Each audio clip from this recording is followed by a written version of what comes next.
ডান কাতে শুয়ে একটি বাক্য 3 বার পড়ুন, সকল গুনাহ ক্ষমা হয়ে যাবে।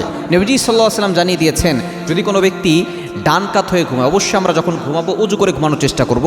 অজু করে ঘুমালে কি হয়, একজন ফেরেশতা আল্লাহ তাআলা নিযুক্ত করে দেন। এই ফেরেশতা সারা রাত তার জন্য দোয়া করতে থাকে, রহমতের দোয়া করে, মাগফিরাতের দোয়া করে, তার জন্য ক্ষমা প্রার্থনা করতে থাকে। সুতরাং অজু করে ঘুমানোর চেষ্টা করবেন, এবং অজু অবস্থায় যদি আপনি ওই রাতে মারা যান তাহলে আল্লাহ তাআলা শহীদি মর্যাদা আপনাকে দান করবেন। সুতরাং এক নম্বর অজু করে ঘুমাবেন এবং ডান কাত হয়ে ঘুমাবেন, একটা বাক্য 3 বার পড়বেন। নবীজি সাল্লাল্লাহু আলাইহি ওয়াসাল্লাম বলছেন, এই বাক্য যদি কেউ 3 বার পড়ে তাহলে তার যদি সাগরের ফেনা পরিমাণও গুনাহ হয় সেই গুনাহ আল্লাহ তাআলা ক্ষমা করে দিবেন। তার যদি পৃথিবীতে যত ধুলাবালি আছে সেই পরিমাণ গুনাহ থাকে আল্লাহ তাআলা সেটাও ক্ষমা করে দিবেন।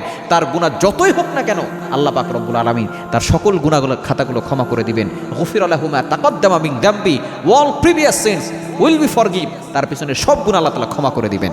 আপনি ডান কাত হয়ে শুবেন, ডান কাত হয়ে ঘুমানো হচ্ছে সুন্নাহ, এবং বর্তমান চিকিৎসা বিজ্ঞানে বলছে ডান কাত হয়ে ঘুমালে হার্ট ভালো থাকে, পাকস্থলী ভালো থাকে, শরীর সুন্দর থাকে, ভালো থাকে, স্বাস্থ্য ভালো থাকে।